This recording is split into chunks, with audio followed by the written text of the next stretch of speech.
Hey guys, welcome back to another TV show review, and this time I want to talk about Black Lightning Season 1. Now this is a non-spoiler review for Season 1 of Black Lightning, so after having seen this review, if you are interested, you could go on Netflix. I think Season 1 is on Netflix right now, so you can go on Netflix or, you know, the CWO TV show website and give it a try. Give this show a try because despite this being a very political show, sometimes the politics are very on the nose. You know, like having like black superheroes being bulletproof and having them beat up white cops, and having like the villain of the show being like a white dude who like at some point said, I'm gonna make America great again. Like, it is that political. Like, it is so on the nose sometimes. It just kind of made me roll my eyes a bit. But despite all that, I had a fun time watching this Season 1 of Black Lightning, and I think it has a lot of potential to be a great superhero show. Now let me clear the air. I do not hate it when shows try to be political. When it's done right, I like it. When it's done wrong, I hate it. And unfortunately, for the most part, CW, DC shows tend to be very on the nose again, and it's just all these things that like we get it, you know, as an audience, I'm like, you know, I get it. You're trying to be anti-Trump, you're trying to be, you know, liberal. Like, I get that. But that being said, it's so poorly done. You know, for the most part, it is so poorly done. And listen, I could give you guys some of the great example of when, you know, movies and TV show done right. Zootopia. Zootopia is a very political movie, and it is one of my favorite movies that year. One of my favorite animation of all time. And with Black Lightning, what you get is a bit of a mixed bag. Sometimes it's very on the nose again, like, you know, big corporation, white dude saying, oh, make America great again, blah blah blah. Almost all the cops are white and super racist and super, like, you know, stereotypical. But when it's done right, it's actually pretty good. Like, there's one scene, I don't want to spoil it, but basically Black Lightning saved a kid from the cops and told the cop, next time use the taser first. And hopefully in Season 2 we get more of that and less of the other thing. Now for me, what really made this season are the performance. Cress Williams was excellent as Black Lightning, and he was even better as Jefferson Pierce, which is a rare case because seeing Black Lightning in his suit kicking ass, you know, was really entertaining. But I also love the relationship he has with his daughters, with his wife. So I thought it was really cool to see, especially in a TV show like this, because usually in a superhero show, you barely see like a separate couples, like a really sort of like mid-40s man who's dealing with marriage and like kids. Usually they're like, you know, 20, 30, you know, vigilantes, like all that. But this is such a breath of fresh air to see a middle-aged man balancing his personal life and superhero life, and I thought that was really well done. The main villain of this show, there are couples, but the main villain of the show, Tobias Whale, for me is the highlight of this first season. He was just so good, this actor. I want to make sure I get his name right. Marvin Crondon Jones III. That's a badass name, man. You're talking about a guy who's just dangerous and sometimes kind of funny, and, you know, sometimes he's really unpredictable. He's unstable. Like, you just don't know what you're gonna get with this guy. Like, when you're in a room with him, he might, you know, shake your hand and give you a hug, or he just might choke you to death. You just don't know, and that's what I love about this character. And this actor, he brought so much energy to this role, and he just chew up the scenes, man. Like, sometimes I was even more invested in his character than Black Lightning, and that's where you know you have a great villain. When you love your superhero, sure, but you know, I want to get back to the villain, which is kind of a shame because like for 2 or 3 episodes he was just kind of gone, you know, and you know we have to deal with the people he has to answer to. He is like a mob boss of some sort, so there are higher ranked people he has to answer to, but those characters, they're nowhere near as exciting and fleshed out as he is. So you just kind of want to get back to Tobias Whale, but you have to deal with all these, one-noted character for like 2 or 3 episodes, which is kind of disappointing. And another thing that I found really disappointing is that you get the hero and the villain, they have a connection to one another. And the conflict is personal. It's not just like, oh, I want to protect my city, so I have to get rid of this guy. It is really, really personal. But they don't spend enough time together, I don't think.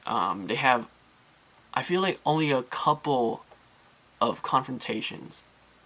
So I hope they explore that in season 2. For this season 1, I was hoping that they would have spent more time, on screen together, fighting each other, or just have them just like talking. That would have been really cool. Just the two of them talking to one another. That would have been badass. Another character that I really enjoyed was Peter Gamby. He is sort of like the Alfred for Black Lightning. Like, he's not a butler, so I guess he was a bit Felicity and a bit Alfred.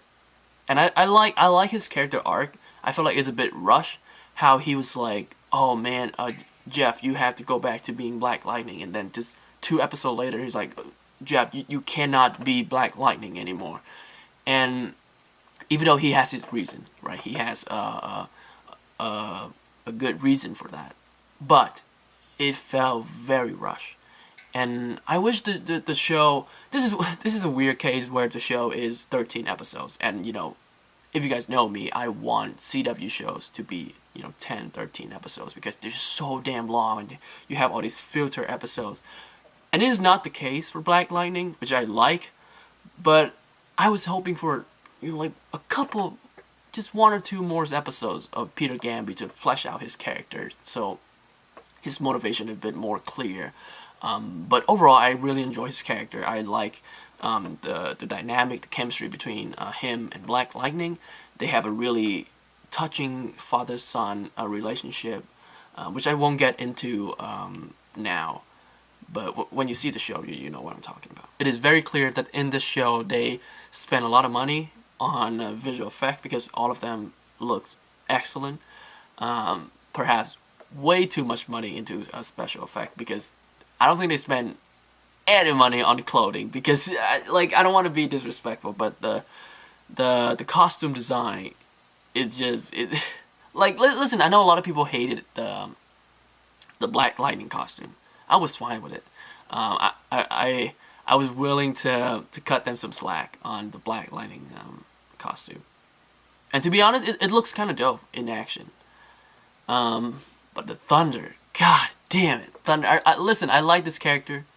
I think she provides a really youthful, a really exciting energy to the show, especially when they're on the field together, kicking ass together. That was really, really dope. But her costume, man, both of them, like, she started out with this homemade costume that looked ridiculous. But I was fine with that, oh, she made it herself, so it was supposed to look ugly. But then when Gamby made her the suit, it looks it's like a pajama. It's something I wear when I go to sleep. It look fake and it look weird. Like she got all those thing on her side. I was like, what are those for? That's look. Oh my god, I don't know, man. The costume it did not impress me at all. Also, she got this romance subplot with this Asian chick. I can't remember her name, but after a couple of episodes, they just kind of drop it. The creator of the show, they just drop it like it's hot. You know what I mean? It's really weird how, she met this girl and they have a thing going on, and then after that 1 episode, it just gone. It just disappeared from the show. And I was like, why would you have a subplot to have it go nowhere? And they just drop it. It just I'm telling you, it just disappear. Nobody mentioned that girl anymore. It felt weird. It felt really, really weird. Oh, and one more thing that I forgot to mention. I really hate the music. I'm sorry, but I hated the music. Like, you know how like CW show they tend to have like a title sequence. The music for this title sequence is the worst, man. Like, is these like generic rap music and like you know like Black Lightning doing this for the street. I'm like, yo, this is not good. It's awful, awful music for the title sequence. And like you know sometimes like they would start the episode with like a scene. Sometimes the scene would have this like really dark, really emotional sort of tone to it, and then all of a sudden the title comes up and it's played this music and it just doesn't match the tones of that scene. You know, it's just so out of place. Overall, I had a really good time watching season 1 of Black Lightning. I think it is one of the better shows this year on the CW network, and I really hope they improve what they need to improve in season 2. But this is not a bad start. This is not a bad start at all. Despite having some really on-the-nose politics, the show provide me with enough good performances, good action sequences, really exciting storyline, and the fact that it's only 13 episodes, it made the pacing a bit more urgent and fast, and you know, it just made the show that much more exciting. And like, you know, after one episode, I actually like want to watch the next episodes. And the same thing could not be said about Flash season 4. Oh god. I'm gonna give season 1 of Black Lightning a 7 out of 10. I definitely recommend this show if you're a big fan of DC, of the CW show, and if you're looking for something new from the CW and from, you know, the Arrowverse. I don't know if this show is part of the Arrowverse, but I hope it is. But yeah, if you're looking for something fresh, something unique, go check this out. It's a good one. It's not the best. It's not great. Could use some improvement. But it's just not bad at all. It's not bad at all. Hey guys, I'm happy to announce that my next review will be Avengers Infinity War. I'm seeing it tomorrow morning. So excited, so hype. So stay tuned for that. And thank you for watching this review of Black Lightning Season 1. If you have seen Season 1 of Black Lightning, let me know in the comment section how you feel about it. Did you like it? Did you not like it? And if you enjoyed my review, hit the like button, subscribe to me if you want to see more reviews like this. And with that being said, I'll see you soon.